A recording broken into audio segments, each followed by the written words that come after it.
Comecei a desenhar muito cedo. Cedo eu digo com 13 anos, né? Quando eu via várias piadas numa revista de humor, aquelas que chegavam lá no interior de Minas, Cidade Esmeraldas. E eram revistas bem vagabundas, assim, tipo Vamos Rir, Risos, Sorrisos, né? Esses nomes assim meio ridículos, assim. Mas era o que chegava, então vinha muita coisa misturada, então tinha cartunistas bons, cartunistas ruins. E aí um dia eu estava em casa vendo uma revista dessas, aí eu falei, isso eu sei fazer. Uma coisa que eu queria falar dos quadrinhos, né, foi tipo a cara do meu pai, eu tipo, faço a mesma cara hoje, entendeu? Quando eu falei pra ele que eu queria fazer quadrinhos, que eu entendo o que é, hoje, sacou? Ele tipo...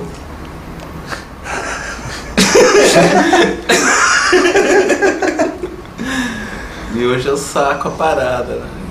É desde criança que eu tô desenhando. E até hoje dizem que eu desenho com crianças de 3 anos.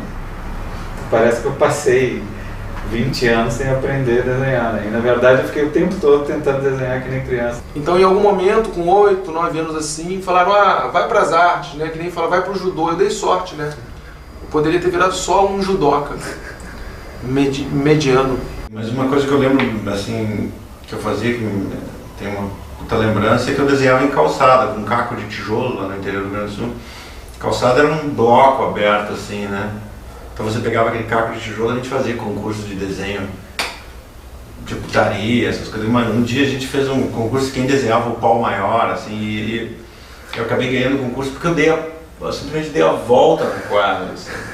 Eu dei uma volta na quadra inteira desenhando um pau. Assim. Quando eu era criança eu já fazia os gibizinhos, né? E continuei fazendo, não sei o que. Aí meu pai era tiete e tal, era pai coruja, ele começou a mandar assim pro Maurício, o Ziraldo, né? Aí o Maurício veio, acho que ele nem devolveu, não sei se ele devolveu os gibis, mas veio uma linda cartinha. O Tacílio, seus desenhos me lembram quando eu era criança que eu gostava de fazer, parabéns e não sei o que, acho que seremos colegas em breve. Eu tenho essa carta também, que também não sei onde está. O Ziraldo aí foi lá, ele falou, a primeira coisa que ele falou assim, isso está uma merda, e não sei o que, aí saí de lá arrasado. Mas eu entendo o que ele quis dizer. Ele quis dizer que o fato de meu pai e minha mãe gostarem não significava que tivesse bom, né?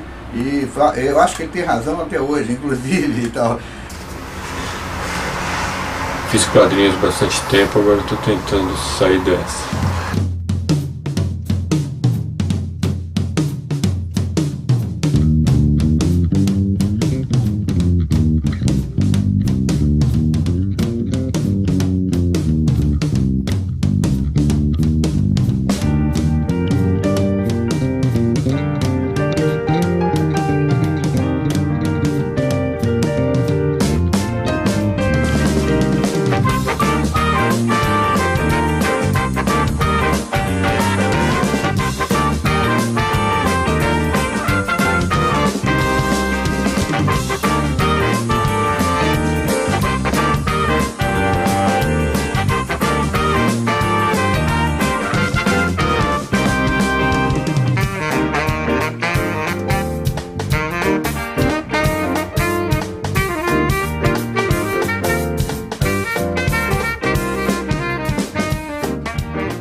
Cartunista É um cara que não deu certo em nenhuma outra profissão, né?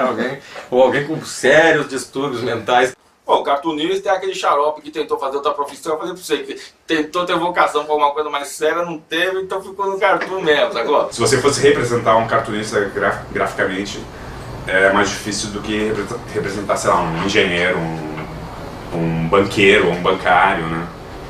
Enfim, quer dizer, você pode desenhar um cara com um colete, sei lá, pedindo dinheiro, sei lá, com uma caneca. Agora, o que define realmente um cartunista é um sujeito irreverente. É um filósofo irreverente. Então vamos puxar pro lado chique, porque é um filósofo no sentido de um cara que pensa a vida. Só que de uma forma irreverente. Quer dizer, ele tem um pedaço de bosta na mão, de um lado a verdade, e no outro uma bosta. Em termos econômicos, eles são muito unidos, a maioria é pobre. Ouço muito falar assim, o cartunista é o urubu que se alimenta da carniça, né? É isso, mas não só isso, né? Que é um cartunista, esse é um termo que se consagrou para essa atividade de gente que faz desenho de humor. Basicamente faz zoar os humanos, cartoon, de cartunista é o cara que faz isso, através de desenhos e tal. Acho que esse é o grau, assim, de você chegar num tipo de humor sem palavras, assim, muito fino. Então o cartoon é essa coisa maravilhosa de você ser um poliglota que consegue se comunicar com qualquer tipo de pessoa, qualquer idade, qualquer faixa social, através de um desenho. Cartunista. O pessoal sempre faz uma confusão, né, entre cartunista, chargista e, sei lá, caricaturista. Acho que cartoon é um negócio mais... O cartoon é uma coisa mais... a pau, assim, num quadrinho, numa situação, o cara resolve, né? Assim, um momento congelado no tempo, né? Cartoon é a piada gráfica, não é essa expressão exata, mas é a piada, é a anedota gráfica, comportamental, que critica, que analisa, que cria, que faz você rir em cima do comportamento humano. A charge é um assunto político em cima do noticiário político. A charge, esse cartoon, é ligado exatamente a um acontecimento, em geral, político do momento. E a caricatura é só o desenho da pessoa. A tira é o cartoon desdobrado em 3 tempos, né? E o quadrinho é aqueles momentozinhos vão se acumulando ali, fazendo uma... É mais perto de um conto do que de um retrato. Né? A história é uma sequência, é um pensamento de alguém. Uma história em quadrinhos parece um filme. Chama de cartunista quem, enfim, trabalha com desenho de humor, né, basicamente. Tanto em quadrinhos, ou sei lá, numa charge, ou num cartoon. O cartunista Ziraldo faz charges, o cartunista Angeli faz quadrinhos e tal. Eu procuro ser um cartunista amplo, assim. Eu procuro fazer charge, eu procuro fazer humor de comportamento, eu procuro fazer cartoons clássicos. O Milor dizia que a definição para eles correta é humorista. Mas ele é mais do que humorista. Está certo que o humor define a maior parte das coisas que ele faz, né? Mas ele é mais que isso. Porque o quadrinista pode ser um quadrinista que não é de humor, né? O cartunista geralmente é um cara de humor, ele é um humorista, né? Queira ou não queira, a gente é humorista, né? Eu acho que o quadrinista pensa em história. Curta ou longa, mas ele pensa numa história. Eu acho que é mais acertado chamar o cara que faz tira de cartunista do que quadrinista, né? Muitos quadrinistas, eles são na verdade grandes eles são bons em tira, em histórias de 3 quadros. Às vezes quando eles vão fazer uma história mais longa, você vê que é uma piada arrastada. Tem uns que não, que são bons quadrinistas e tiristas, não sei se existe isso, mas vamos dizer que sim. É meio genérico, né? É meio você falar assim, o cara é jogador de futebol, ou o cara é zagueiro, ou o cara é goleiro. Tudo bem, ele é goleiro, mas é jogador de futebol, né? Então, é uma bagunça. Eu, por exemplo, acho que um cartunista é o cara que faz cartoon.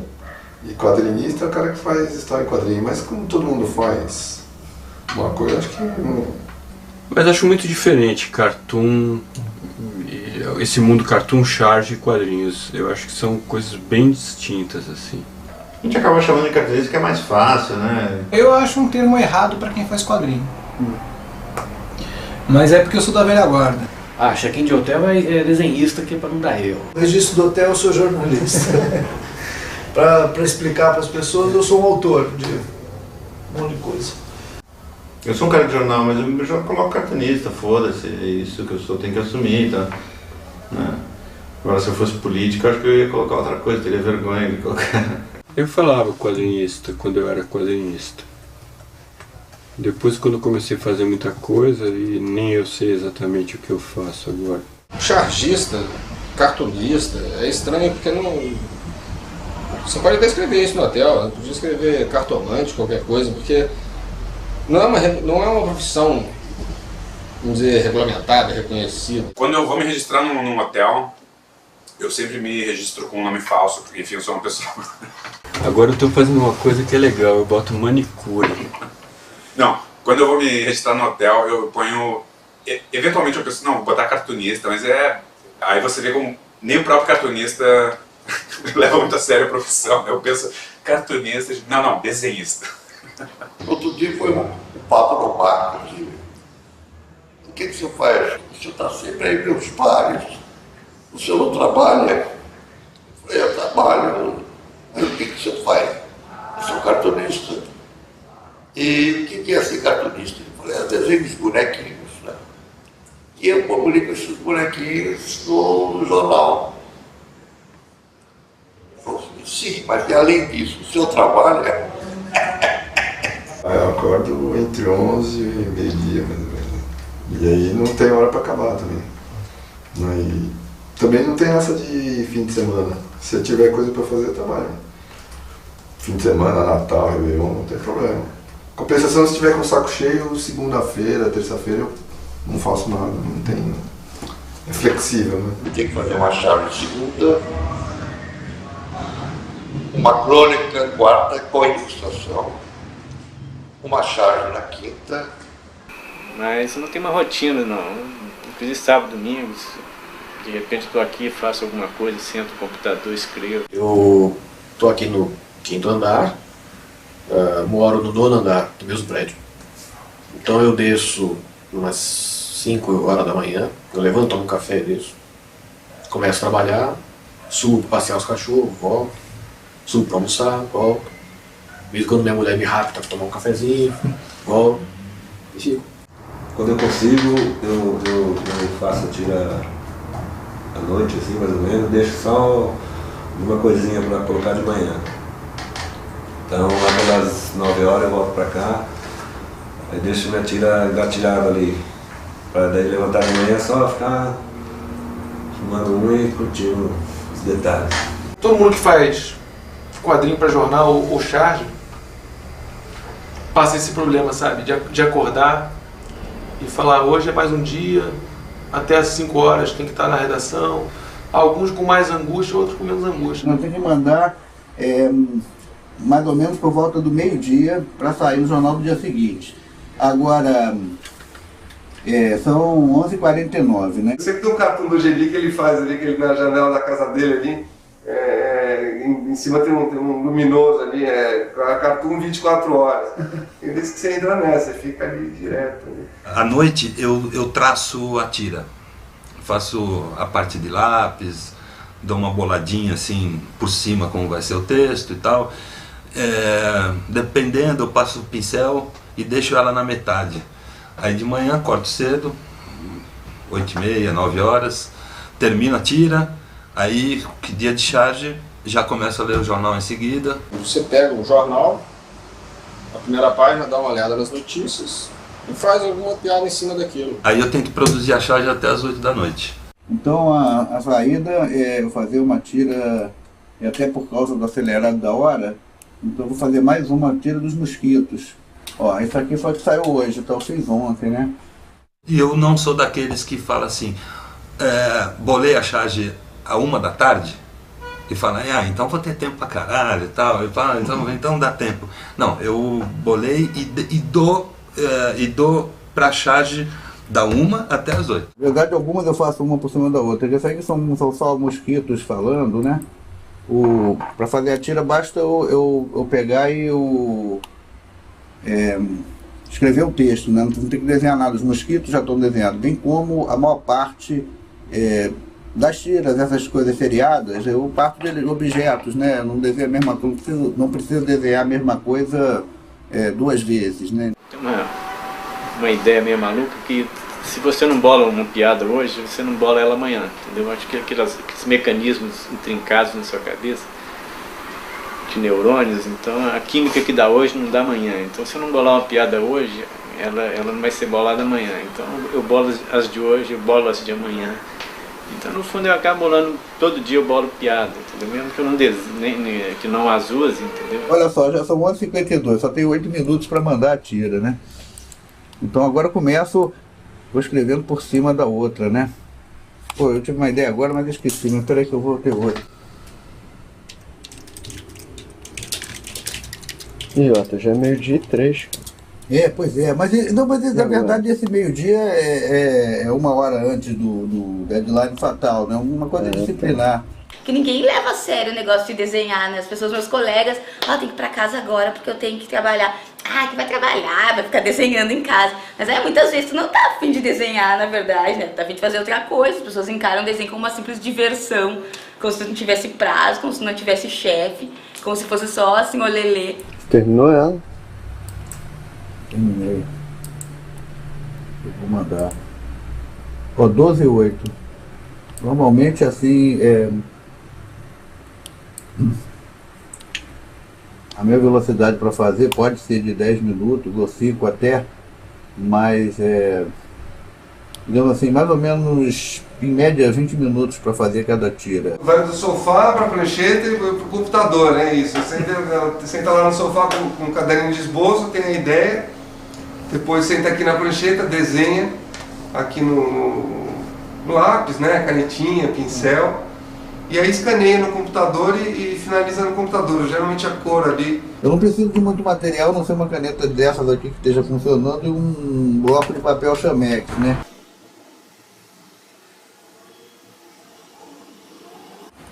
Essa mulher alface? Essa mulher alface. Vamos ver. Você reaproveita mesmo o quadrinho, por exemplo? Reaproveito. Quem não reaproveita hoje em dia, meu amigo? Quando você... É verdade, porque às vezes você vai desenhar uma árvore, passa um quadrinho do meio com alguma coisa e é a mesma árvore com um passarinho, né? Um exemplo hipotético. Eu não vou desenhar tudo de novo, eu sou preguiçoso e sem paciência, entendeu? Então, isso não tem nada demais também, não. Isso aí é um item que, por exemplo, isso serve tanto para fazer uma animação como para fazer os quadrinhos, né? Todos os desenhos já ficam prontos, então sempre aparece ele assobiando, tem umas posições clichês. Já mandou? Não, ainda não mandei a tiro, eu acabei de me lembrar isso, peraí. Isso está te atrapalhando, né? Mais ou menos, mas agora cronometrando, acho que foi assim, 40 minutos que decorreu essa operação, mas eu acho que também, mas aí eu parei para fazer para uma porrada de coisa, né? O que faz um bom cartunista? Bons cartoons. É isso? Ele tem que encontrar um estilo próprio para que aquela ideia dele seja bem realizada, vamos dizer assim, né? Isso não quer dizer que o cara tem que ser um tremendo desenhista, muito pelo contrário. Às vezes o cara vai encontrar o estilo dele na coisa mais porca e mal feita que existe, e aquilo ali é o estilo do cara e é legal por isso, assim. Eu desenho mal, mas agora não dá mais para convencer ninguém que eu desenho mal. E eu não sei desenhar. Ele não necessita ter um desenho apuradíssimo ou virtuoso, né? O cartunista é o cara que faz piadas legais, né? Isso para mim é o principal. Mas de qualquer maneira, o desenho de humor, o cara não precisa saber desenhar. Ele basta, é uma coisa mental. O cara tem que ter uma boas ideias e conseguir transmitir, desenhando bem ou mal, a ideia. E a coisa tem um casamento da ideia com o traço, né? Que ele não precisa...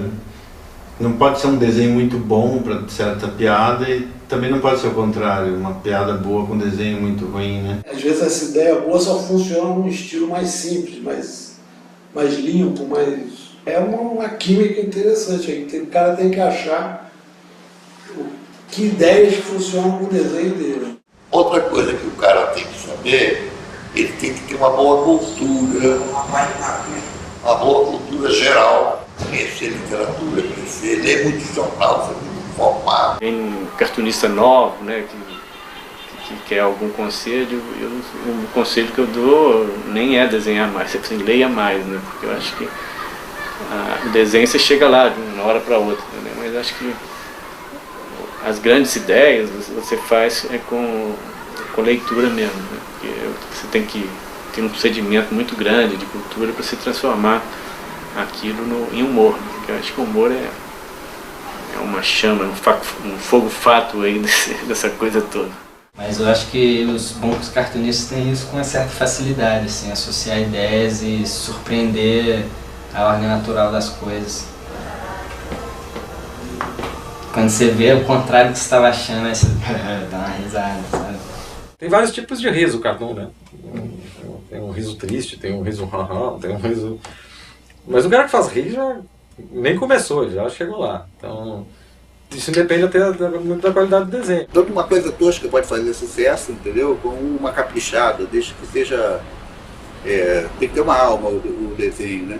O mais importante de um cartunista é o cara ter uma visão de mundo e ser bem fiel a essa visão de mundo, né? Tem que ter alguma coisa para dizer, mesmo que seja como o Angeli fala quando ele fala isso do Adão, dizendo assim, a visão do Adão é pinto, buceta, cu, mas porra, ele tem uma postura muito forte de cu, então ele vai lá e ele coloca de um jeito que, porra, você acha aquilo lá, nossa, aquilo lá me trai uma verdade da piada de peido, sacou? Entendeu? O primeiro cara que tinha comentado isso, pô, Adão, seu trabalho é de texto, né?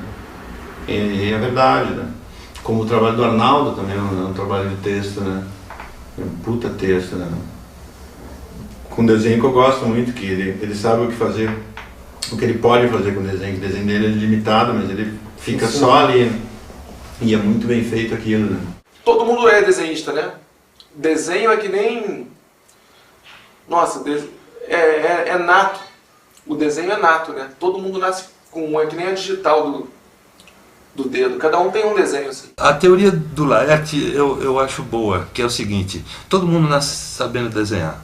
Tanto que a primeira coisa que a criança usa é o lápis e o papel para fazer a casinha, o papai, a mamãe, o solzinho, né? E vai desenhando cada vez mais e vai melhorando o desenho, vai melhorando. Até que entra o período do desenvolvimento crítico.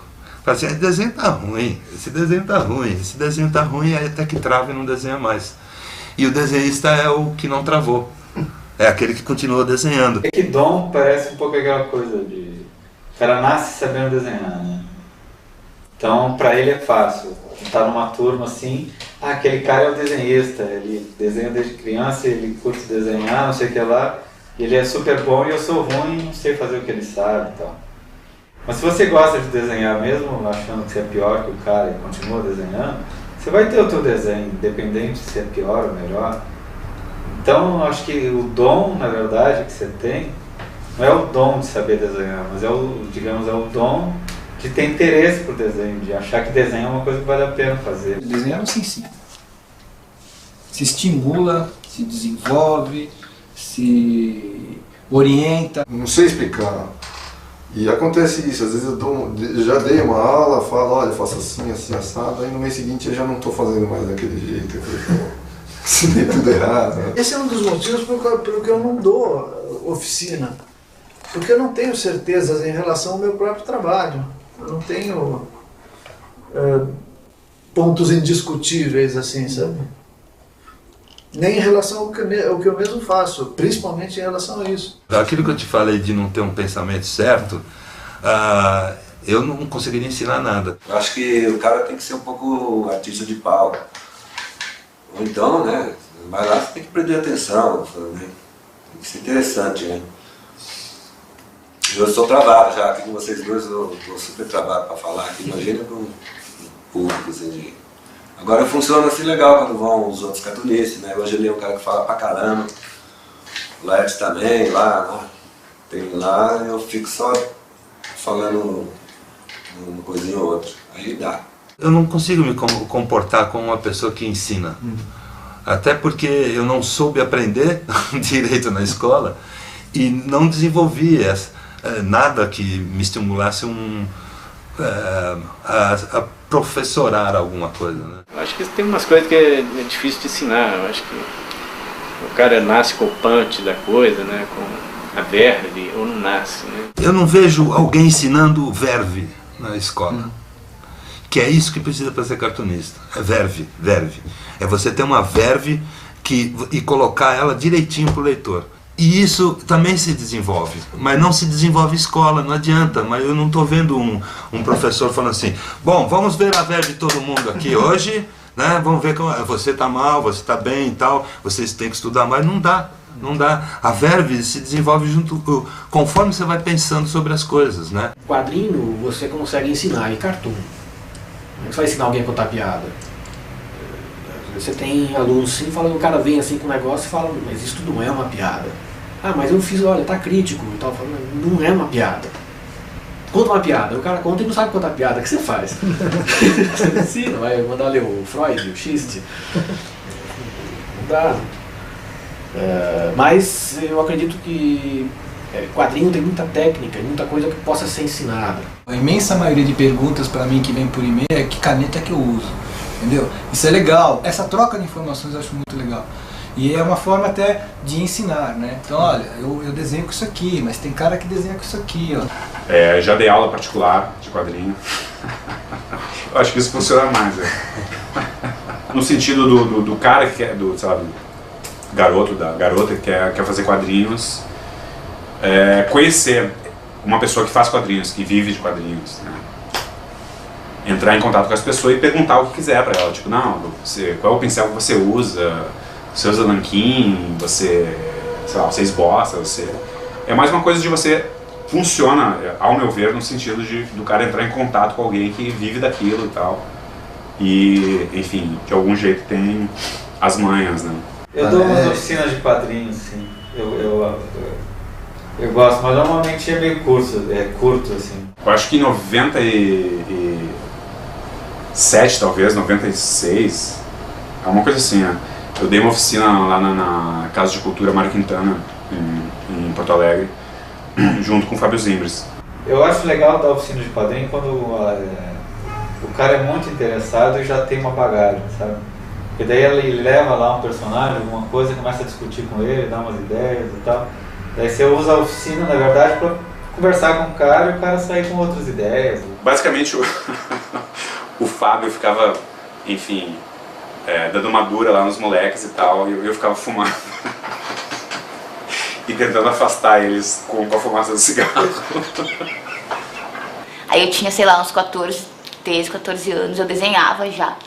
Aí eu vi no meu colégio, tinha um cartaz de uma oficina de quadrinhos que ia ter na Casa de Cultura lá. Uma das nossas alunas era a Chiquinha, jovem, juvenil Chiquinha.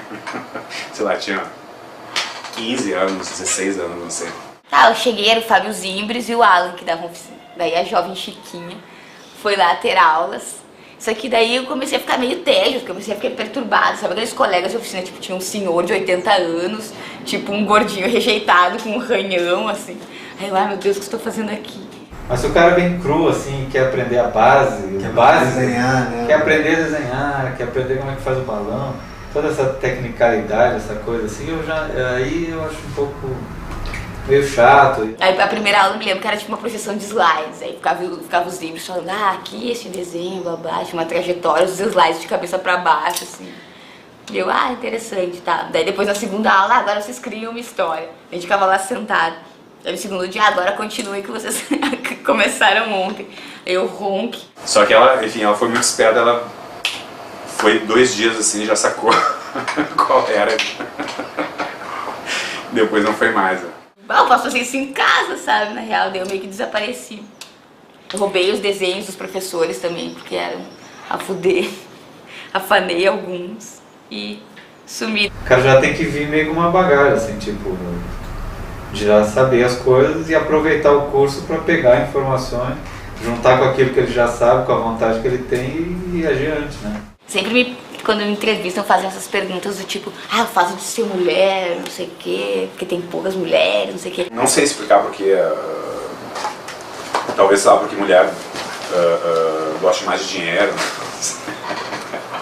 não seja tão estúpida e prefira uma profissão mais rentável. Mas o fato é que tem poucas cartunistas. Claro que tem menos que homens, né? Como em várias outras modalidades, assim, outras profissões. São 2 profissões que as mulheres até hoje não nominaram porque são muito truculentas. A profissão de homem é cartunista e estimador. Já viu mulher estimador? Não tem também mulher cartunista. Mas existem cartunistas. Existem mulheres cartunistas, elas são mais espertas, vão fazer outra coisa, elas não ficam nessa, desenhando. Nossa, uma coisa meio masculina assim, mas pela tradição da coisa toda. A mulher sempre aprende a se divertir mais cedo que a gente, né? A gente fica lá vendo quadrinho, tocando punheta pra... E as mulheres, sei lá, põem maquiagem e vão pra rua, saca? A gente ainda fica meio incubado antes de criar coragem de ir pra rua, acho que é isso. O quadrinho sempre desenhou muito a mulher sempre teve muito presente, mas não fazendo quadrinho. Eu acho muito massa ver que tem mulheres fazendo quadrinho também, me interessa bastante. Eu conheço mais do que antigamente era uma seca do caralho nessa área, né? Os únicos eventos que eu fui na minha vida que não havia uma mulher, não tinha uma garçonete, não tinha uma faxineira, não tinha nada. Acho que nem pra gay era legal aquele troço, porque era um universo árido, uma coisa horrorosa. Foram os eventos envolvendo a área de os lançamentos infelizes de cartoon e quadrinho. Agora, eu sou totalmente favorável, evidentemente, a ter cada vez mais mulheres gostosas nos quadrinhos, entendeu? Não mais mulheres gostosas, mais mulheres desenhando, porque eu acho que tem poucas mulheres desenhando, entendeu? Devia ter mais. Eu acho que está mudando esse perfil, isso é um exagero que eu faço. Tem a nova geração, tem um monte de meninas fazendo, legais e tal. Mas até que tem vários problemas que não são de conhecimento geral, assim. Tem várias meninas fodonas que eu curto pra caralho. Eu, por exemplo, se eu estiver vestido de Ótima Bernardes, posso ser chamado de uma cartunista mulher. O Otto me disse que recebeu uma carta de um cara da Folha, que leu a Folha e disse: ah, porque a Chiquinha é tudo disfarçado de mulher, né, Otto? Otto não sei o quê. Eu, ah, como assim? Não sou eu sou eu. Pois é, também é um nicho muito pequeno que eu estou ocupando sozinho, pessoalmente, fazendo essa força para marcar esse espaço aqui, o cartunista e o transformista e contrabaixista. Quem que é a Maria Nanquim? Maria Nanquim acho que não existe, não. Pelo menos eu nunca vi. Maria Nanquim, eu acho que isso é mais uma lenda urbana. Tá, Maria Nanquim, tem tipo uma Maria Chuteira. Se esse quadrinista fosse rico, acho que poderia aparecer. Olha só, isso aí é uma lenda, não é verdade. As garotas gostam de músicos e não sei o quê. Cartunista não tá com essa bola, não. Não, cara, não conheço, não. Elas existem? Manda elas pra cá, então não precisa. Assim, deve existir, mas em um percentual assim, muito pequeno, entendeu? Que não chega a beneficiar a classe toda, né? Pô, se existe, nunca bateu em casa, mas só se estiver muito equivocado. Não, cara, putz, eu até casei porque minha mulher não leu meus quadrinhos. Eu tenho uma teoria que irrita muito os desenhistas, mas que é... Se pegar um saxofonista ruim, o pior saxofonista do mundo, vai botar ele caminhando na beira da praia, só com aquela calça de baiano, o saxofone, 1 bilhão de mulheres vão querer dar pra ele. É magnetismo. Inclusive a tua mulher mesmo, independente de amar ou não, ela vai, não há como lutar. É o charme da... Agora bota um desenhista a desenhar na beira da praia. Pode ser o Da Vinci, vai juntar velhos, nada contra, pessoal da terceira idade, e criança ranhenta. A criança, não só a criança, como vem com um ranho, ainda botando o ranho no teu desenho. Ai, que lindo! É muito deprimente. Não, cara. Alguns caras comem várias mulheres por causa de desenho, entendeu? Mas tem mulher que gosta de desenho. Tem mulher que percebe que a gente é melhor que os outros. O cartoon, ele tem a coisa do latifúndio. Alguns, né, não vamos citar nomes, os bonitões da área, fazem um estrago. O Ziraldo, por exemplo, deve ter comido milhares de mulheres. Na época do Passinho tinha. A gente tinha as Fazoca. Era muito interessante. Mas tem um monte de mulher que acha que desenhista que tem um lance legal, uma personalidade mais bacana, isso tem mesmo, eu percebo. Há uma necessidade de afirmação na produção da arte. Quer dizer, você quer dizer, olha eu aqui, presta atenção, olha o que eu sei fazer, entendeu? Essa coisa é um sentimento que o artista não pode negar. Então, essa coisa de o camarada escrever para abrir portas, pode incluir abrir portas para o quarto da mulher também, né? Mas não obrigatoriamente. E nem você faz sucesso com mulheres por causa da sua chave. Na época do Passinho era moda, né? Quer dizer, qualquer cara que está na moda faz sucesso. Eu tenho um público grande feminino, mesmo nos quadrinhos, não sei porquê, eu sempre tive um público feminino grande. Mas eu acho horrível essas pessoas que fazem coisa para conseguir mulher, porque não conseguem de outra forma. Eu acho isso uma pobreza muito grande. Mas tem muita gente que faz. Tem gente que faz um filme inteiro para comer uma menina que parece um bagaço. Eu sei que outros cartunistas pegam várias mulheres e tudo, até alguns mais de uma por dia, mas não posso revelar nomes e tal, mas são exceções esses caras que ou então são gostosinhos e não sei o que. Teve um tempo lá que tinha umas garotas que babavam no Angeli. O Angeli era meio estrelão, bonitão e tal, vendia pra caralho. Aqueles caras lá, os 3 amigos, naquela fase áurea do Chiclete com Banana, os caras eram uma espécie de rock band, né? Eram os popstars do negócio, né? Devia ter alguns chats lá, grupos. Na época do Chiclete com Banana tinha muito. Tinha, pra te falar a verdade, tinha granel. Na época a gente era novo, né? Lá, seu charme, né? Mas hoje em dia eu acho que difícil pintar uma Maria Caneta lá no... Esses dias atrás as Marias Canetas, assim, quando eu olhava, eu falei, pô, gente, nós estamos ficando velhos, né? Olha aquela tua fã lá, olha o cabelo dela, como é que tá, velhinha já. É que eu abusei mesmo, é que eu entrei de cabeça nessa coisa. Eu falei, porra, é pra aproveitar, meu, é pra aproveitar a vida, não é pra aproveitar a vida, então vamos aproveitar a vida, né? Pô, não existe nada mais legal no mundo que aquela menina que é inteligente, bacaninha e ajeitadinha que fala que gosta do seu trabalho. Não é seu tipo físico que está encantando ninguém, é o que você desenha, o que você escreve. Ou isso é uma mentira que eu estou inventando só para poder justificar tudo isso. Mas também, cara, o que é uma Maria Nanquim, né? Uma pessoa que gosta do que você fez, não do que você é de verdade, entendeu? Pô, coitado de mim se eu fosse meus quadrinhos, né? Pode ser que algum determinado desenho tem que ter um caralho desenhado assim, explícito, né? Quando o Geraldão ficou pelado uma vez, o pessoal falou que tinha que colocar uma tarja, né? Então é bem ridículo você estar passando no ano 2000 e não puder sair um pintinho desse tamanho desenhadinho ali, né? Entendeu? Aí põe aquela tarja, aí comecei a botar uma tarja aí, brochava a tarja, sabe assim? O importante é assim, ele não seja pornografia pela pornografia, seja parte da história, entendeu? Até conquistar esse espaço de sair lá o Geraldão sem censura, né? Aí eu deixei ele pelado um bom tempo, assim. Às vezes eu desenho lá no Jornal do Recife, eu desenhei um homenzinho pelado, tomando banho, assim, com um documento à mostra. Eu pensei, não, isso não vai passar, que fiz um teste. Ele é recordista de andar pelado na grande imprensa do Geraldão. Será que isso passa? Será que isso não passa? E passou tranquilo, viu o jornal lá, tipo, com tudo à mostra. Porque no Jornal do Sul não passaria. Na Zero Hora não passaria o cara lá com o pinto de fora, sabe? Mas no Jornal do Recife passou. Acho que os caras do Nordeste são mais abertos. Uma putaria boa, pornografia é um negócio legal, né? Mas eu acho muito massa quadrinho, assim, de putaria, tipo o Zéfiro. Eu tenho vários daqueles, tipo A Mulher e o Cavalo. Porque isso era tipo a revista pornô do meu vô, sei lá, do meu pai. Acho que foi uma parte fundamental da minha formação como cartunista, foi as revistas de sacanagem. Eu sou mais adepto da pornografia virtual agora, né? Mais fácil de apagar, não precisa queimar, enfim. Não gruda as páginas. Mas eu gosto de pornografia, eu sempre gostei daquela secreção toda ali, assim. Sempre que a gente coloca numa história, o desenhista, por exemplo, fica com tesão desenhando. É muito bom, tem a automasturbação. Que é o desenhista que fica excitado com o próprio desenho. Esse cara tá indo no caminho certo. Eu, quando era moleque, eu tentava desenhar umas minas peladas para usufruí-las. Aí eu vi que eu não sabia desenhar. O poder de desenhar é maravilhoso tu criar ali uma mulher que tu fica com tesão. Ver gente trepando é a melhor coisa do mundo, não tenho nada contra. Cachorro trepando é bom, qualquer coisa. Desde que trepe tá legal. Eu sou fã de pornografia, acho pornografia extremamente válido.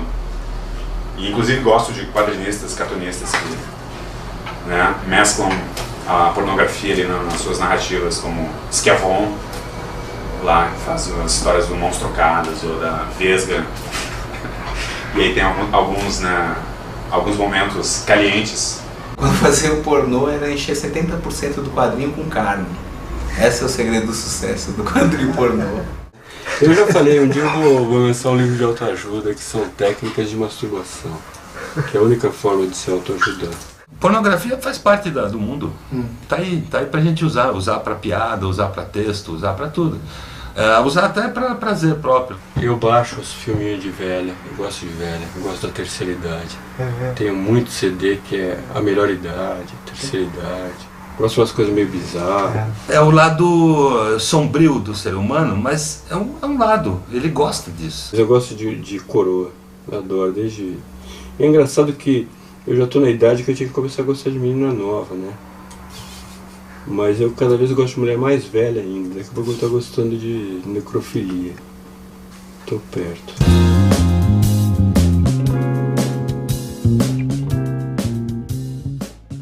Mas a censura em cima do político, mas permitiu a pornografia, né, a sacanagem. Então surgiram muitas revistas de sacanagem. Então isso também criou um mercado muito grande para os cartunistas que estavam surgindo. O Pacheco começou no fim dos anos 60, né, 68 ou 69, se não me engano. Então, mas esse período inicial foi um estouro, né? Bom, com relação ao Pasquim, é evidente que eu não vou falar nesse texto, você tem que fazer um filme sobre o Pasquim, mas evidentemente que o desenho de humor, a caricatura, o cartoon, a charge, voltaram a ter importância na empresa brasileira depois que o Pasquim apareceu. Foi um negócio fantástico, né? Porque juntou ali vários cobras do cartoon, do quadrinho, do desenho. Jaguar, Cláudio, Zeu, Fortuna, esse pessoal todo, Milor, principalmente, quer dizer... Praticamente todos os cartunistas da época, assim, daquela geração, todos desenharam, publicaram no Pasquim, né? De vez em quando você via lá coisas internacionais, às vezes o Jaguar publicava um cara de fora. E o humor também estava esquecido, não tinha uma revista de humor no Brasil. E aí apareceu uma quantidade infinita de cartunistas, né? O Pasquim abriu muito, né? Porque o Pasquim, a gente tinha um concurso permanente de cartoons. Então as pessoas mandavam cartoons e a gente publicava e pagava os que eram aprovados. O Ziraldo tinha ido nesse O Diário que eu publicava para dar uma entrevista e eu mostrei para ele um monte de desenhos e ele trouxe aqui para o Rio. O Enfio viu e o Enfio acompanhava meu trabalho porque ele recebia o O Diário aqui, ele era assinante do O Diário. E aí eles me deram uma página, então fui um dos primeiros cartunistas assim, dessa nova geração a ter uma página no Pasquim. Quando o Pasquim começou, era negócio, tinha poucos cartunistas, hoje em dia tem dezenas de cartunistas bons em cada cidade. Não há um jornal diário no Brasil que não tenha seu chargista. Todo mundo no Brasil hoje, toda essa geração que tem aí, pode ser considerado filhos do Pasquim. O Jaguar, por exemplo, eu acho até hoje o desenho do Jaguar ultramoderno. É um desenho que eu vejo não só na minha geração que ele influenciou, como várias outras que vieram depois. O Jaguar está sempre ali. Porque se não tivesse tido o Pasquim, eu acho que milhares de pessoas nunca nem saberiam o que é cartoon, o que é quadrinho, o que é isso. O Pasquim mudou um pouco a linguagem da imprensa, né? Teve um período de censura prévia, teve um período que um monte de gente foi presa. Então o Pasquim foi boicotado de várias maneiras. E era uma coisa perigosa mesmo, assim, porque o Ziraldo dava até o nome do advogado pra gente, para as namoradas da gente, para as mulheres. Que caso alguém sumisse, entendeu? Liga para esse advogado se fulano sumir, entendeu?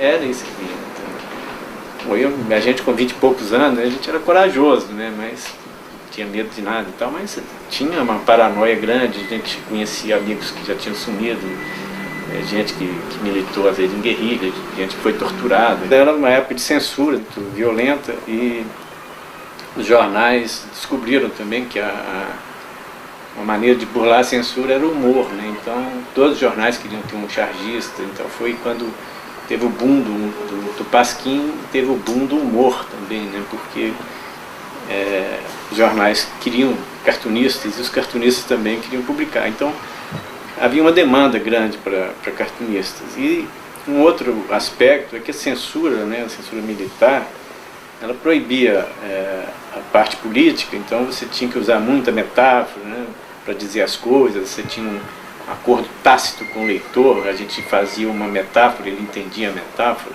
Ele tinha que fazer malabares para falar o que queria, sabe, no jornal. E às vezes não colava, às vezes colava. Nesse período que eu entrei ainda tinha censura prévia, que era um negócio muito maluco, né? Porque os caras tinham que mandar o material lá para Brasília e os caras realmente riscavam o desenho, porque não tinha xerox, não tinha nada disso. Os caras mandavam o desenho original e os censores lá passavam aquele pincel atômico. Né? Pô, ele tem lá uns desenhos guardados, cara, com um X assim, que acho que não devolveu pra ele. Tem uma caixa aí com uma caixa só de desenho censurado, né? Então, porque a gente fazia um desenho, esse aqui, aí eles pegavam o pilô e riscavam, né? Aquele pilô, aquele negócio grosso, assim, e ainda por cima escrevia embaixo, vetado, para não haver dúvida. Então estragava o desenho, né? Então a gente passou a fazer só o layout. Então a gente fazia um layout em papel vagabundo e tal, e mandava para eles. Aí se fosse aprovado, a gente fazia o desenho. Então às vezes era até comemorado, isso passou, né, quando voltava o material da censura. Né? Tem uns que não dá para entender porque o nego riscou.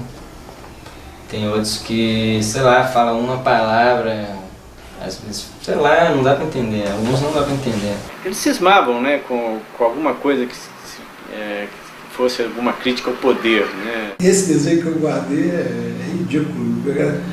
Que era um desenho assim de uma televisão e tinha no chão um cocô assim, como se estivesse assistindo a televisão. Aí o cocô falando assim, opa, vai começar o meu programa. Porra, aí esse desenho foi censurado violentamente, vetado. Fiz um cara baixinho, um cara grande. Aí o grande fala, você me conhece? E o baixinho fala assim por alto. Aí, pô, censuraram isso. Nossa, totalmente idiota. Então assim, não tem critério. Por que isso? Não, porque o cara grande deve ser o poder, o de baixo. E de repente era só um cartoon sobre linguagem, entendeu? Então...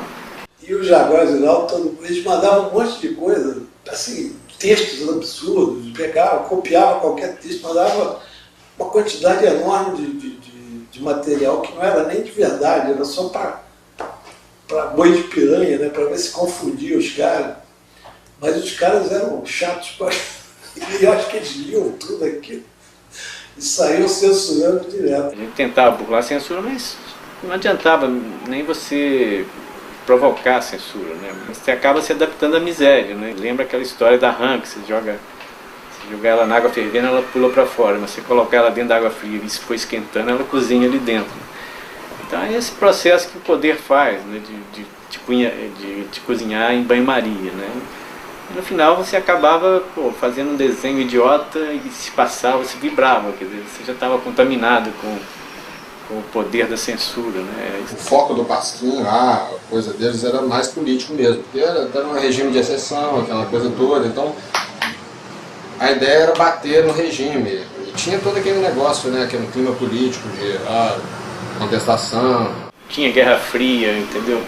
Tinha dinheiro americano entrando aqui, querendo mudar consciências. Era um caldeirão de coisas, de repressão que existia, de falta de liberdade, e um mover tão intrincado que a gente não tinha outra alternativa a não ser fazer cartoon de militância. No Brasil, na época, tinha isso. Você tinha que fazer uma charge de esquerda.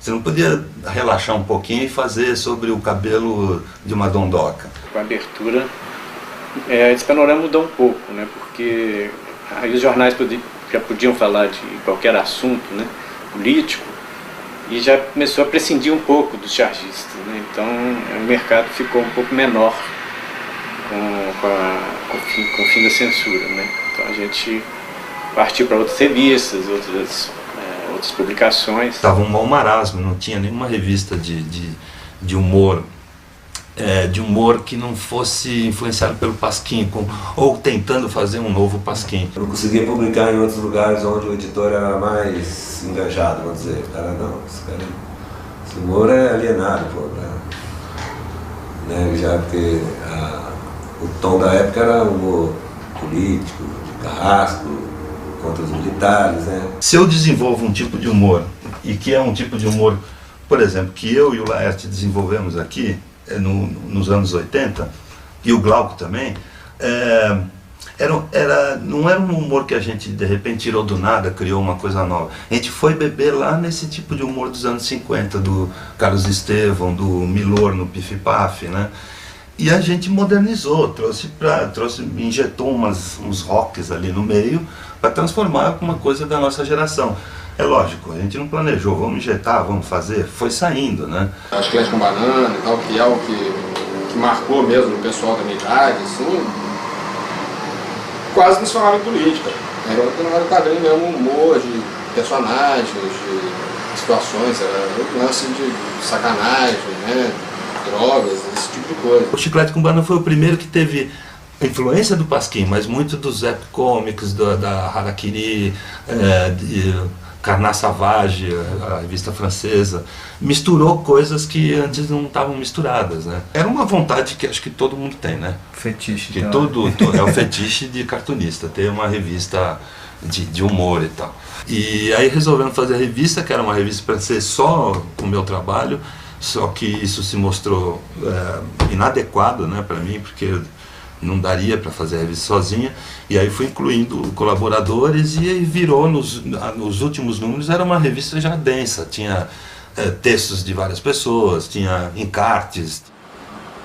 E era uma revista que ninguém acreditava que fosse dar certo no Brasil, porque todas as editoras importantes tinham tido a oportunidade de publicar e recusaram, porque achavam que não ia dar certo, que era um humor muito americano, né? A revista não dá certo até hoje, né?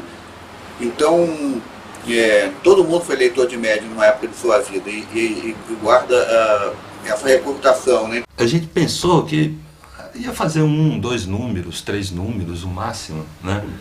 Que era meio a tradição das revistas aqui. Só que no primeiro vendeu tudo. A gente tirou 20 mil, vendeu tudo. E aí foi numa escala. O Toninho falou, vamos dobrar a tiragem. Vendeu tudo no número 2. Chegamos a 115 mil exemplares. Era exemplar pra caralho. Pra caralho. Vendia legal na época, né? Foi um sucesso a Circo Editorial, né? O Angeli chegou a vender 100 mil exemplares e tal. O Geraldão também vendia 60 mil. Era uma coisa assim que valia a pena, né? Quadrinho na época. Sempre teve a questão para onde foi esse público, né? Que eram 110 mil exemplares por mês. O pessoal fala que eles cresceram. Foi um boom, assim, quando começaram fazendo acho que 40 ou 50 ou 70 mil, não, fizeram 40 mil, aí vendeu tudo, tiveram que imprimir, quer dizer, o primeiro número já estava com uma tiragem de 70 mil e chegou assim a vender perto de 200 já no ano e meio depois, virou um maior boom, né? Tem uma coisa que é traumática para mim, pro Toninho, no Chiclete com Banana, que a gente estava vendendo, a gente chegou a 115 mil exemplares, aí depois caiu um pouco e se estabilizou 60, 70 mil exemplares, né? Quando tinha Rebordosa na capa, ou a história dela, subia. Ou Bob Cuspe. De resto era sempre 60, 70, né? E... por que eu estou falando isso, caralho? Mas naquela época ela ficava pendurada na frente na banca, né? Onde hoje fica pendurada a Playboy, esses revistas de fofoca, essas coisas, ficava média e ficava lá nos postos que... Então, isso surgiu um mercado, cara. Começou a surgir o início de um mercado. E isso acabou com lembrei, Fernando Collor. Porque a gente vendia 60, 70 mil exemplares na edição antes do confisco que ele fez. Na edição seguinte a gente vendeu 8 mil exemplares. 8. E para uma revista sem receita publicitária, a gente vivia de banca, o retorno da banca. Não tinha anúncio. É a morte, você não consegue se manter. Chegou a virar a venda 200 mil, tá? Mas era o média, vendia 100 mil. Já quando houve esse negócio, essa quebra desse hábito, do dinheiro ter sido confiscado, as pessoas pararam de comprar aquilo que eu falei antes, aí caiu já, acabou ficando em 40 mil, e depois foi caindo para cada vez mais, né? Na época do Collor a gente manteve o Animal meio assim, respirando, funcionando por aparelho, assim, né? Porque a gente ia lá, mantinha a redação sem dinheiro. No ano do Collor mesmo a gente tirou 3 números só. Só depois que a coisa meio voltou um pouco mais ao normal, a gente começou a fazer de novo mensal. No ano do Collor foi assim, segurando o negócio. Quando teve aquela outra crise lá, foi uma crise assim, várias revistas, principalmente a de quadrinho, que dependia de venda de banca, não dependia de anunciantes, essas coisas. Fechou mesmo. O 23 estava pronto quando a gente não tinha dinheiro, assim, estava pronto mesmo, tudo traduzido, acho que até o Fotorito feito, e não pôde entrar na gráfica porque aquela época de inflação, aquelas merdas todas. Outra coisa, reparem que não tem o preço aqui, isso aqui era uma simples ampliação da capa. Isso aqui saiu numa época de inflação, era tão disparada que o preço era a última coisa que ia ser impressa, né? Tinha, tá vendo? Ele quando foi impresso, ele já foi impresso por 25, mas o pôster foi impresso antes né? Foi decidido, ó, vai ser 25, porque se saísse na semana seguinte era 27, era uma época de hiperinflação. Quando acabou o Chiclete com Banana, quando fechou a editora, deu um branco geral, para mim, para o Laerte, para o Glauco, para o editor. Por causa da crise das bancas, né, que não se resolveu até hoje. Nos anos 90 acabou a festa dos quadrinhos em banca e todos fomos para a livraria. Só álbuns, coletâneas de coisas antigas ou graphic novels inéditas, mas é tudo em livraria. Então, acho que hoje em dia eu também tentei entrar nas bancas de novo, mas tive uma experiência meio assim, que não foi muito legal assim, em termos de venda. O lance da banca de jornal é o seguinte, ele é um espaço que ele é só para coisas efêmeras. Vai sair uma revista com notícias, daqui uma semana não vale mais nada, ou uma revista um mês, alguma coisa assim. E quadrinhos, a gente sabe bem que você pode comprar uma revista de 20 anos atrás. Então a banca nunca vai suportar esse tipo de produto. Né? Mas eu senti que dá para você vender bem livro. Né? Que a minha vendagem nas bancas provou isso aí, né? Que já não tem mais aquele consumo, né? Da nossa geração. Né? Os meus quadrinhos já saíram completamente da banca. A Globo decidiu isso. Toda a coisa de quadrinho que eu estou fazendo está sendo vendida em grandes bancas, que são meio livrarias, e em livrarias. Porque a banca, que na época da história do quadrinho Maurício fazia sucesso, até o Pereira chegou a vender 150 mil exemplares, você tinha 60 itens, 100 itens numa banca. Hoje você tem 5 mil itens numa banca grande. Você tem revista para tudo. E surgiram as outras versões baratas, né? Que o gibi não é mais a única, que antigamente era, mas agora tem jogos, tem RPG, tem internet, tem facilidade de ver filmes toda hora, né? TV a cabo, DVD, essas coisas assim. Tem dois tipos de leitor, né? O que era que nem eu, que folheava as revistas Chiclete com Banana na banca para não pagar. E o cara que quer ter em casa o livro também, entendeu? Não sei, cara, acho muito caro, meu, essas paradas, sei lá, cara. Eu não tenho vontade de gastar tanto num gibi assim, coloridão e todas essas bosta aí. Não tenho essa vontade de ficar juntando coisa, não. É ruim pro público porque acaba saindo mais caro, mas por outro lado ela tem uma vida maior, porque a banca também ela vai ficar um mês e vão recolher. Um dos projetos do Fraus era esse, era pegar, quando sair o número 1, o número 2, volta para a banca número 1. Porque se você você pode comprar e tal. Foi quando a gente saiu com o Fraus é que as bancas tomaram essa decisão que a revista não pode mais ser relançada. Assim. Então, pô, isso é um tiro no pé do quadrinho. Então não só eu, como todas as editoras que produziam quadrinhos em gibi estão se fudendo com isso. Olha, eu acho importante um mercado que tem as duas coisas, né?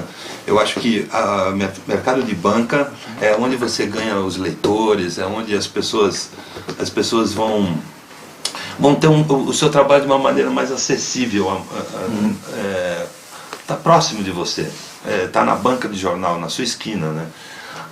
Agora, eu acho fundamental depois de um tempo ter coletâneas de trabalhos que vão para a livraria, que é onde a pessoa guarda mesmo. Eu acho o estante, ficar na estante, ter um lugar na estante, eu acho importante. Já tem um número de livraria no Brasil que é muito baixo, né? Buenos Aires tem mais livraria que o Brasil inteiro.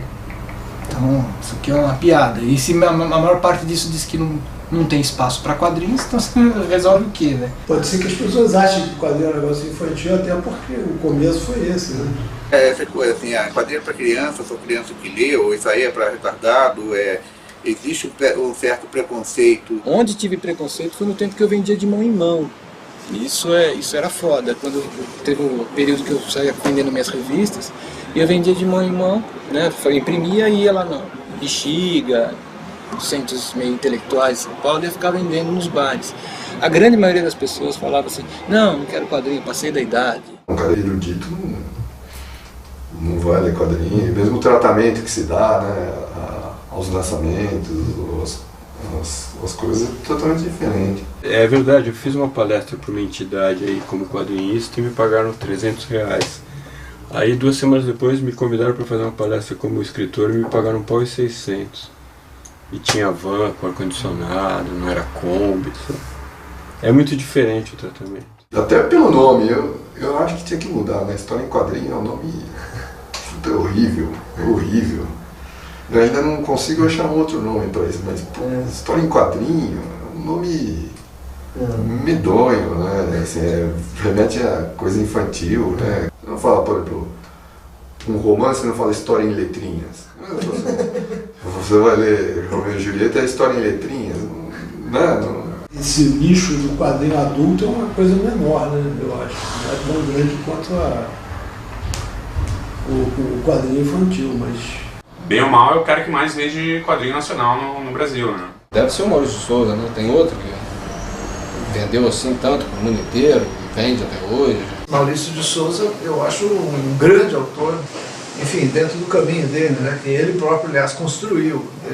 Ele é um gênio brasileiro dessa coisa de quadrinho comercial, infantil e tal. Ele construiu esse troço. Mas ao mesmo tempo o Schiavon é um gênio também, só que é outra coisa. Ninguém vai confundir uma coisa com a outra, não precisa. E eu lia quando eu era moleque muito. Lembro de um Dia das Crianças para pedir um gibi do Cebolinha de presente. Mas eu gostava muito quando era criança. Tem algo, né? Devo ter muita influência do Maurício de Souza. Eu lia muito Mônica e Cebolinha quando eu era moleque, assim, então. Inclusive, aprendi a ler antes de ir pra escola, assim, lendo gibis, principalmente do Maurício de Souza. O Maurício é um cara que é legal, mano. Um cara que enxerga como um negócio o trampo todo, né? O Maurício de Souza é um quadrinho industrial mesmo, não dá pra... Então, nesse quesito, o cara soube fazer mesmo, né? A equipe dele achou a linha, achou o público. Eu lia quando eu era moleque. O Maurício teve uma geração que, queira ou não queira, foram leitores do Maurício, né? O meu filho foi leitor do Maurício. Houve uma mistura de influências, gente que se influenciou, por exemplo, pela revista Chiclete com Banana, ao mesmo tempo que estava lendo a Mônica. Ou ainda carregava a influência da Mônica, ou do Cebolinha, sei lá. E o Maurício tem o seu mérito. Tem o seu mérito, que não é o mérito que eu prezo, mas ele tem. Né? Ele construiu uma coisa que ninguém construiu na América do Sul, uma empresa de história em quadrinho, que produz filmes, dá emprego para um monte de desenhista, colorista, diagramador. Alguém que já trabalhou no estúdio do Maurício? Tem o Lourenço, né? O Lourenço Mutarelli, ele trabalhou lá. Desenhava, mas só na intercalação, que eu nunca peguei os bonecos legais. Porque é entre um desenho e o outro, então é intermediário, o lema é passa rápido, ninguém vê, então não precisa ser exato, porque o que conta são as pontas da animação. Mas foi assim, era ruim, era bom, eu era muito moleque, não era moleque assim de idade, mas mentalmente eu era. Então eu fazia umas putas sacanagens, eu passava durex no dedo assim, segurando a lapiseira, e punha uma cruz escura e dava umas puta dormida lá. Eu pendurava, eu e um outro cara, o Genovese, pendurava minha blusa na cadeira e a gente ia pro cinema, tipo funcionário público. Eu não era... Nunca conseguia cumprir a cota, porque tinha uma cota de produção. Talvez por ser agora muito industrializado no esquemão, talvez tenha perdido essa coisa mais vívida, né? As pessoas também falam como se, não, Maurício Souza Produções parece qualquer coisa que tem mais ou menos alguma organização empresarial aqui no... As pessoas acham que tem um cara com um chicote atrás e todo mundo, crianças de 15 anos fazendo desenho e tal, suando, com chicotadas e tal.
lá? Vamos lá então.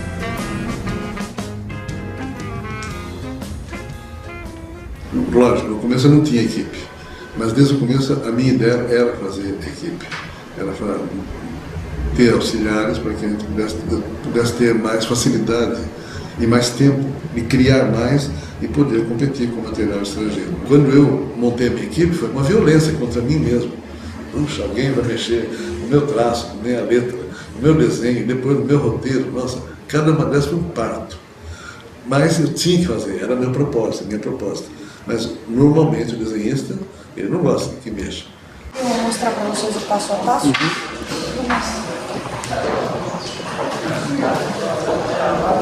O Robson é um dos roteiristas aqui do estúdio, né? 10 roteiristas. Além do Maurício. Além do próprio Maurício. O Maurício eventualmente também faz algum roteiro, desenvolve alguma história. O roteiro é passado por Maurício, né? O Maurício avalia todo o material nosso e, se aprovado, é passado para o desenho. Então é nesse formato que o Maurício recebe o roteiro para avaliação e assim ele consegue ter uma ideia melhor de como a história vai aparecer na revista. Nós estamos realmente influenciando ou ensinando a pessoa a ler, passando mensagens e tudo mais. Isso nos dá também muita responsabilidade. Todo o material que passa na minha mão, eu olho com cuidado como se fosse material que vai para o meu filho, que acabou de aprender a ler. Se passa pela minha mão, ou se passa por esse crivo, essa crítica minha e de todo o pessoal daqui, eu posso dar para o meu filho, daí então o material pode sair. Esse formato também ajuda bastante ao trabalho do desenhista, né? Eu me considero desenhista, eu comecei a desenhar antes de se usar o termo cartoon, cartunista, então eu sou dos antigos.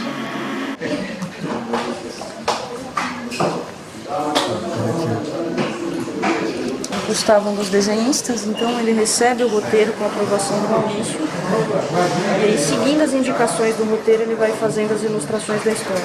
Os desenhistas precisam seguir um padrão, né, do Maurício, né, o estilo dos personagens. Quando eu comecei a desenhar, muitos anos atrás, o meu pai, que foi um grande artista, maior que eu até, mais completo do que eu, e não deu muito certo, porque ele não sabia administrar, ou se administrar. Ele me sugeriu, oh, Maurício, você vai fazer mais ou menos o que eu fiz? Então desenhe de manhã e administre à tarde o que você vai fazer. E eu fiz mais ou menos isso. Aí depois da letra a gente tem esse trabalho que o Reginaldo está fazendo aí, que é da arte final. Então ele vai cuidar dos efeitos de movimento, perspectiva, textura, sombreamento. Por isso que o pessoal trabalha com as penas com diferentes espessuras de traço. Né? Traços internos geralmente são mais finos, os traços externos um pouquinho mais grossos. Né? E é essa variação de traços que vai transpor, né, todos esses efeitos no desenho. E resolvi fazer a coisa industrialmente. Eu vou fazer para enfrentar a concorrência de igual para igual. Do jeito que eles fazem, eu vou fazer. Eu fiz e hoje nós somos líderes de mercado no país, estamos entrando em outros países, mais ou menos ameaçadores também, junto aos nossos concorrentes. Nós estamos passando hoje por um processo de transição. Nós temos uma parte do material sendo arte finalizado normalmente e outra parte feito no computador. Então o pessoal tem usado um programa, né, que consegue reproduzir bem próximo o que é o traço do arte finalista na prancheta. Muita gente que se preocupa, mas com a tecnologia vai ser dispensado o artista? Não, porque assim, por mais que você tenha um computador e tenha esse recurso, você precisa da habilidade do artista e o dom que ele tem para trabalhar com ilustração. Né? Uma série de ações que começa no desenho, começa no quadrinho, que depois vira gibi, que depois vira produto, que depois vira desenho animado, que depois vira parque temático, que depois vira internet hoje, e games e tudo mais. Há diversas plataformas de comunicação. O negócio é você realmente estudar a maneira de colocarmos o que nós criamos nas diversas plataformas. E é isso que eu tento fazer. Elas escolhem as cores de acordo com a movimentação da história, claro, dentro de um padrão do Maurício, procurando equilibrar as cores. Tem algumas outras tonalidades que são padrões, geralmente as roupas dos personagens, cor de pele, né? Isso não muda. das cores de fundo, geralmente o que vai variando entre o amarelo, o rosa e o azul. O amarelo geralmente é para cenas de maior tensão, movimentação. Azul seria para cenas mais calmas. O rosa geralmente é para cenas intermediárias. Quando o requadro não é fechado e que é pintado é o balão. Então tem algumas regrinhas, né? Não adianta você ter fama, você ter algumas vitórias no passado ou no momento. No dia seguinte você tem que estar brigando e lutando para ter o seu trabalho publicado, reconhecido e principalmente pago. Estando tudo aprovado, a gente manda para a Panini e lá tem esse processo de digitalização, depois eles que cuidam da parte de impressão.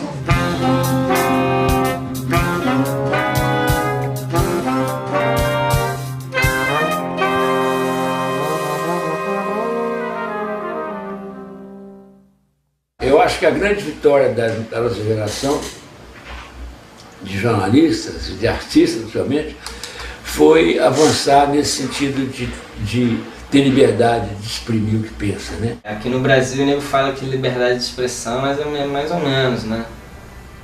Tem coisas que você falar, você responde, processos e tal. Você tem que ter um cuidado extremo assim com o politicamente correto. Não tem jeito, saca? Você jamais vai poder fazer uma piada hoje em dia, tipo assim, ridicularizando um grupo social. Você não pode ridicularizar o gay, a lésbica, o negro, a mulher, de jeito nenhum.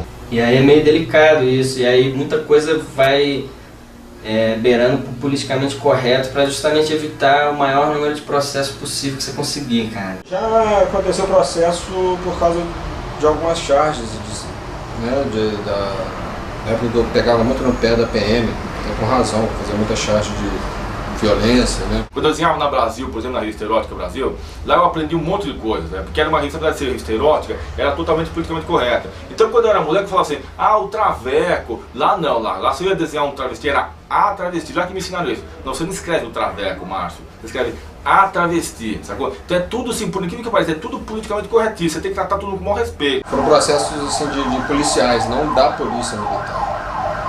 Eu já tive algumas advertências até já tive uma advertência uma vez da polícia militar, assim, mas o processo mesmo foram de alguns policiais que se sentiram ofendidos por algumas charges, né? Inclusive eram charges que faziam alusão se eu não me engano, que faziam alusão não à truculência da polícia, mas à penúria da polícia, tipo, salário, esse tipo de coisa. São coisas meio exageradas, né? O politicamente correto é bom até certo ponto, mas para o humor não faz muito sentido. A censura do politicamente correto tá ficando muito perigosa, né? Então acho que ela veio para substituir uma grande censura, e muito pior até que a da ditadura, porque na ditadura eles te prendiam, agora te prendiam, agora não, agora eles querem te processar, querem fortuna, entendeu?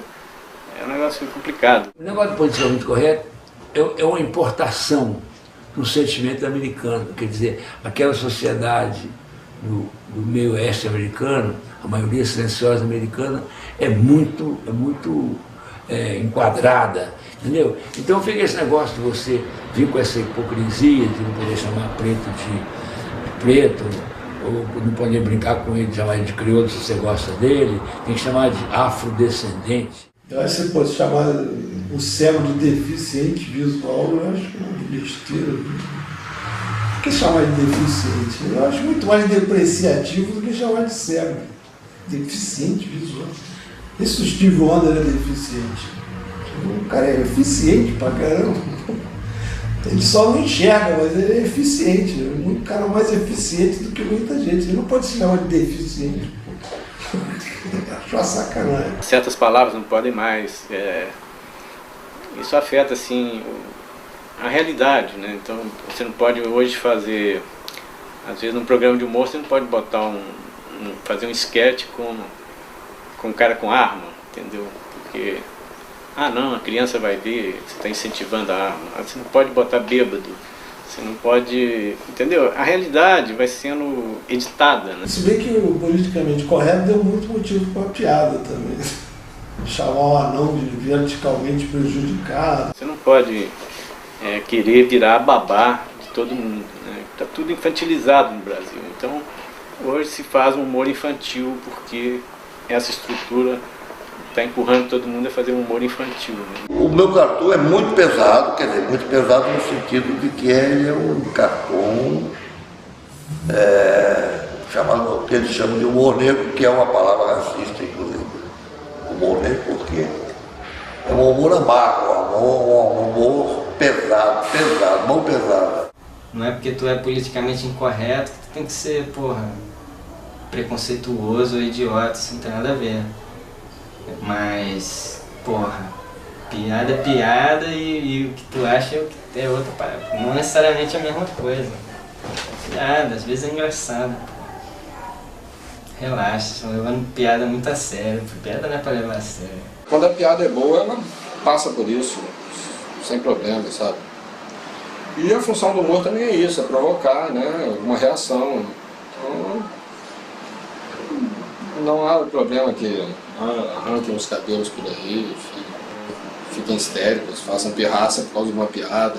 A função dela também é isso, da piada, né?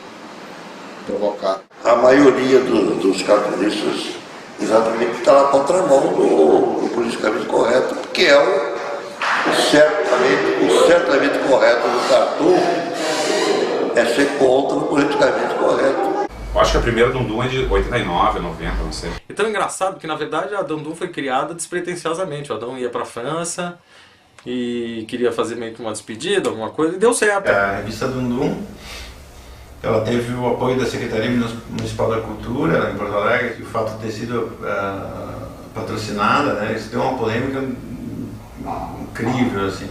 Teve o apoio da prefeitura, que na época era uma prefeitura lá tava o Olívio Dutra e tal, o pessoal da esquerda porto-alegrense, e realmente, cara, isso juntou a interesse político de descobrindo que a prefeitura tinha doado não, tinha feito patrocínio, né, como é que chama? Apoio na forma de papel. E fizeram uma CPI, tipo uma coisa. Olha aqui, eu compulsando a página 2 da revista, encontro um nome aqui, Adão Iturruzgaray. Esse cidadão, ele é o autor de duas historinhas, aquele negócio da porca e dele. Negócio da porca e dele. Bom. Pô, é claro que botar dinheiro público numa parada que tem um Adão Iturruzgaray é um risco, puta, não calculado. Né?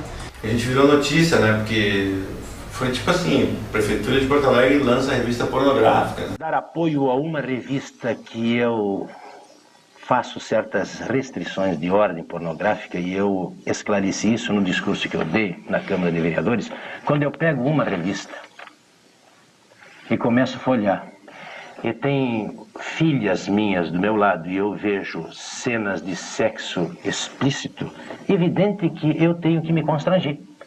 Agora, se os senhores entenderem que isso é pregar moral de cuecas, isso é o meu caráter. Eu sou assim, eu acho que dentro da minha família eu não posso ter esse tipo de intimidades para coisas escabrosas. Só isso.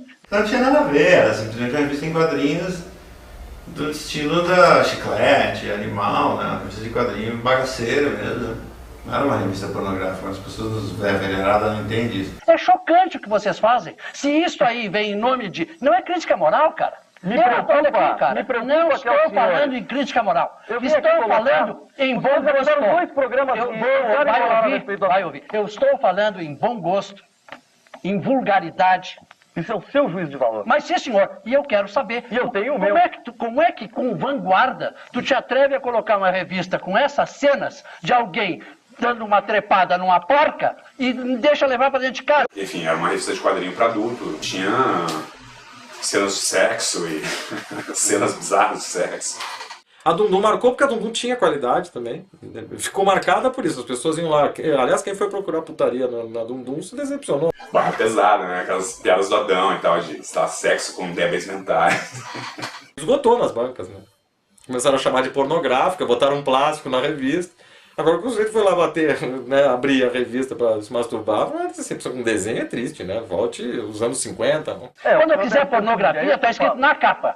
Agora, a revista de vocês vem com um nomezinho muito engraçado e muito inocente, e o que tem lá dentro é pornografia chocante, de mau gosto, grosseira, na minha opinião e do telespectador. Então vamos retomar o debate. Qual é o conhecimento que os senhores têm da produção de quadrinhos mundial? Porque, em primeiro lugar, eu gostaria que as pessoas falassem com respeito. E a gente trabalhava na prefeitura também, eu e o Gilmar, então a gente tinha tinha também um outro lado de corrupção, né, e de uso de verba em benefício próprio, né. Se esse cidadão estava em regime de dedicação exclusiva, não poderia trabalhar para esta revista e trabalhou. Foi uma merda, fui processado pra caralho, anos e anos. Então imagina um tribunal com a revista para quadrinhos, as pessoas tendo que ler as paradas que o Adão fala. Deve ser engraçado, eu queria ter muito participado do julgamento. Permita que nós rodemos algumas tiras. Evidentemente. Então a opinião pública pode julgar. Papai e mamãe, papai e a empregada, papai... Quem mais? Nenhum dos senhores fez isso na vida, não é? Certamente nenhum dos senhores fez isso. Não existe sexo na vida. A mamãe é encanadora? Eu não sei se a minha mãe deitou com encanador. Eu acredito que não. Quem sabe detalhar muito bem esse processo é o Baselli, né? Que estava lá no calor dos acontecimentos. É uma vergonha que em pleno congresso da modernidade nós tenhamos uma polêmica tão medíocre, tão pobre, tão eleitoreira. No meio de tanta canalice isso, né? Tem um lado que é engraçado, outro que não é. No meio de tanta canalice, tanto bandido nesse país, tá lá os dois tendo que... Agora, que não deixa de ser um prazer assistir o Adão nervoso durante 2 semanas, coitado, né? Tava em pânico, né? Com razão, processado, né? Com medo de viver momentos de luxúria no presídio e tal. E eu ameacei o Adão, como eu sou doente mental, é engraçado que o Adão, como ele me conhece, ele nunca sabe exatamente se eu tô brincando ou não. E eu disse, Adão, e aí o meu irmão, que é um grande advogado, armou, tô num esquema de audiência, foi o Luciano Veríssimo, essas coisas de tribunal, sempre tem que alguém dizer que tu é um bom cara. Todos nós íamos fazer depoimento, chamava o próximo lá, o promotor e tal. E eu tava na lista dos depoimentos, e eu disse, Adão, mas quem sabe se na última hora lá eu não viro o jogo, na hora que eu sentar na cadeira, não, quem te garante que eu não vou chegar e vou dizer, senhor juiz, esse Adão é um bandido. Tem tudo isso aqui é pouco, eu sei disso e daquilo. E o Adão riu amarelo. Quando eu fui depor, e que eu só elogiei, o Adão me olhava com uma cara de pânico, assim, porque eu acho que ele estava em dúvida que eu ia falar, e disse, senhor juiz, não é nada disso. Isso aqui ele me pagou para falar, agora eu vou dar real. Olha o que ele faz em casa, olha as coisas que ele tem guardado lá no armário. E aí o Adão me olhou com os ali, dava pena, nunca vou me esquecer. Mas, enfim, foi uma palhaçada, eles foram absolvidos e tal. A opinião pública há de fazer o seu julgamento. Boa noite. Mas a revista vendeu com água, assim, né? Os caras das bancas de revista iam na nossa casa para pegar lote, assim, de 50 revistas e vendiam numa tarde. Assim. Efeitos colaterais. Primeiro catapultou a carreira do Adão. Ele veio para São Paulo e tal. E não era uma revista em benefício próprio, né? Era uma revista em que a gente reuniu todos os desenhistas gaúchos e desenhistas, depois desenhistas de São Paulo, alguns, teve gente da França, até, quer dizer, a jogada era essa, caras velhos, novos, nova geração, e aquilo serviu, foi uma coisa importantíssima para a cultura do Rio Grande do Sul. Assim. Esse pessoal da Dundum, o Adão, o Gilmar, o Silvio Silveira, Fábio Zimbres, o Schiavon, que na época morava em Porto Alegre. Agora criou um medo, esse mesmo medo que eu falo, por exemplo, dos editores, nunca mais a prefeitura apoiou o quadrinho lá. Esse lado é um lado ingrato, tem o lado assim na hora, pô, que legal, uma briga, escândalo. É bom por um lado, mas pro outro é ruim, porque o burocrata fica com medo. Por que o cinema ganha grana pra caralho, né? Dinheiro do nosso bolso aí, né? Porque não dá mais grana, então, para fazer que se façam 2 revistas, 3, daria para fazer 5 revistas de quadrinho no Brasil. Mensal, né, com a grana que vai para os filmes, e muitos filmes vão uma chatice, né, cara? Para fazer um filme, você fazer um filme tem que gastar 6 milhões. Com 6 milhões dá para fazer uns 100 gibis. É essa a diferença. Umas peças horrorosas, nos cinemas medonhos, e os bons também, mas eu quero dizer, por que não o quadrinho? Eu acho que poderia ser um apoio cultural. Eu sei que na França, no Ministério da Cultura, tem uma portinha ali que você abre, que é correspondente ao mercado de banda desenhada. Acho que seria legal, mas por outro lado também fico pensando no tipo de cobrança que isso aí teria, porque lá na França não tem censura assim, desse tipo. O cara recebe dinheiro e tal para fazer um negócio, mas fala, não tem censura. Sinceramente, eu sou muito desconfiado com coisa assim oficial. Eu não gosto, sabe, que nossa fonte de renda mais certa venha do governo. Eu gostaria que tivesse 1 milhão de livrarias e todo mundo falava, eu quero, olha esse, sabe, tivesse isso. Eu não acho essas leis de incentivo Eu acho que a porra do governo devia gastar em esgoto e escola mesmo.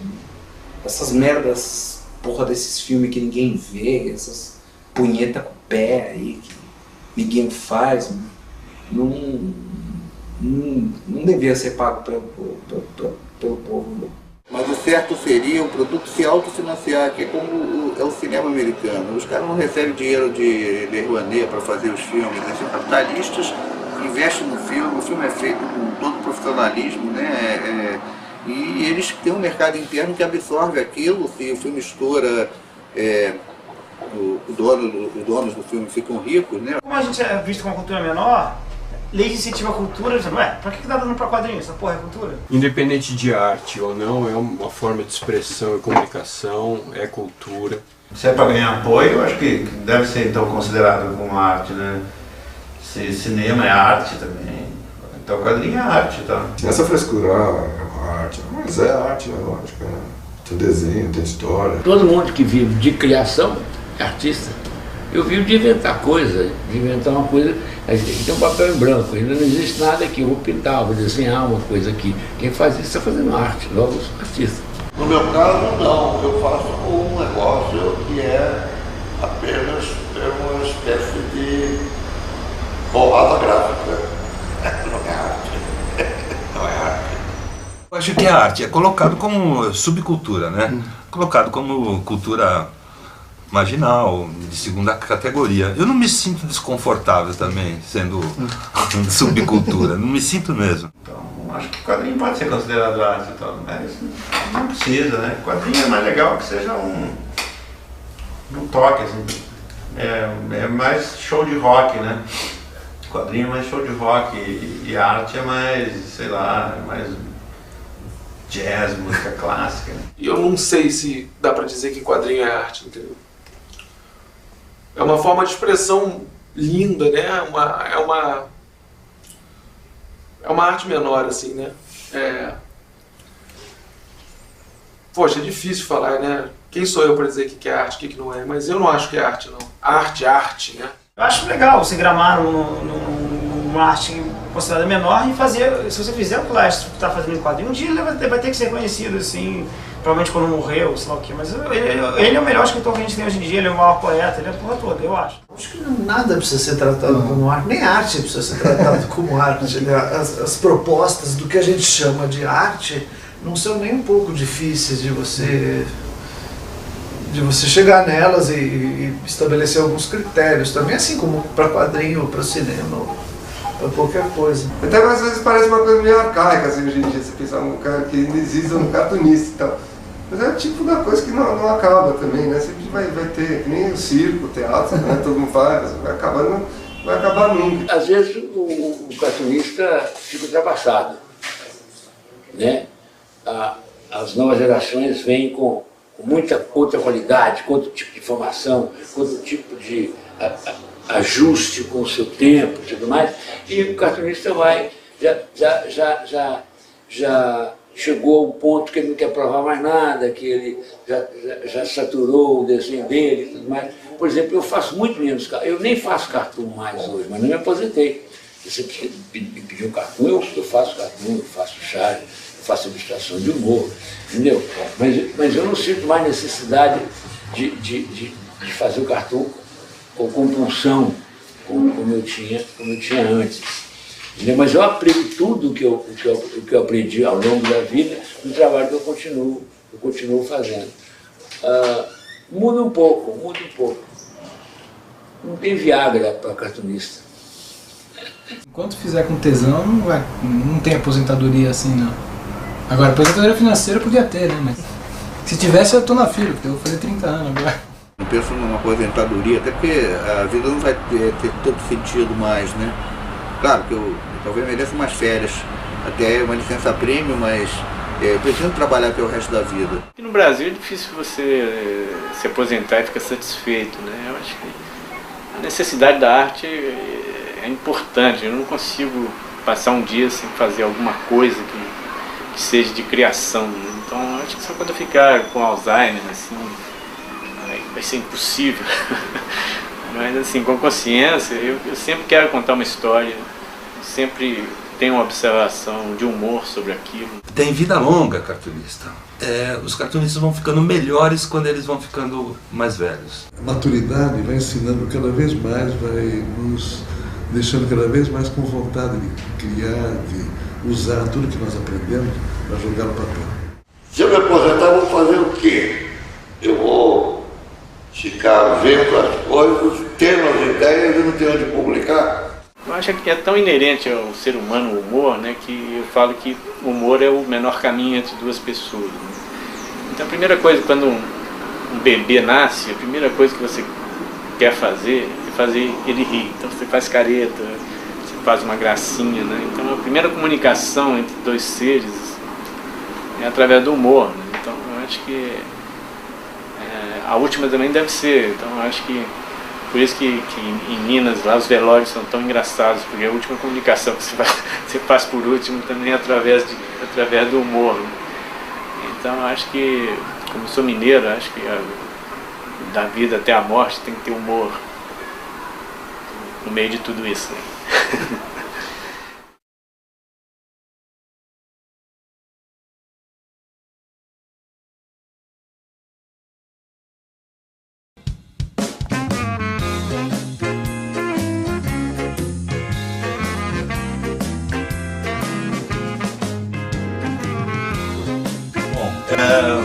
Meu nome é inteiro, né? O nome de cartório é Arnaldo Ângelo Filho, tenho 51 anos, praticamente 51, faço agora em agosto. Provavelmente quando você ficar pronto vou estar com 60. O microfone tá aí? Oi? O microfone tá aí? Tá aqui, tá aqui. E pega bem? Pega bem. Modula bem? Mas quem você tinha preparado? Essa era a resposta qual pergunta isso? Agora, o que era a pergunta, né? Você falou um negócio aí. É lógico, falou lá. De arte, né? Arte, é. Então. Tá vendo? Você já disse que não era arte, agora você vai fazer eu falar que é sobre literatura. Estão me usando para remendar coisas. Entendi. Galerinha, é o seguinte, eu sou o Márcio Baralto, o cartunista mais mal que eu vou do Brasil. Tô querendo risada, hein, seu boiola? De novo. Take 2, né? Take 2. Galerinha, é o seguinte, eu sou o Márcio Baralto, o cartunista mais mal que eu vou do Brasil. Tá ligado? Você não vira, maluco? Aqui é o seguinte, eu faço um ronco louco, o personagem mais mal que eu vou dos quadrinhos. Eu faço um tatuzinho, o primeiro personagem tatuador dos quadrinhos, tá ligado? Depois eu faço aqui, ó, Rapidez, primeiro personagem rapper dos quadrinhos, tá ligado? É isso aí, valeu, estamos aí. Essa vamos ver a introduçãozinha, tá com a cabeça, né? Falei muita merda. Você tem pensar que eu falo, falei no vazio, sabe? Ficar falando só, tipo isso, tipo aquilo, deve ter uns 50 primeiros informações em 20 minutos. Obrigado? Com muito orgulho, tá ligado? Não gostou, vai se fuder, tá? Desculpa. Agora, se vocês querem que eu tenha um cheiro do cartoon, do humor, é o Milor Fernandes. Mas vocês jamais vão conseguir entrevistar ele, porque ele é já inquieta, ele fica fechado lá naquele lugar dele. Ele mal atende a mim, que conheço ele há 40 anos, quanto mais alguém que quer entrevistá-lo.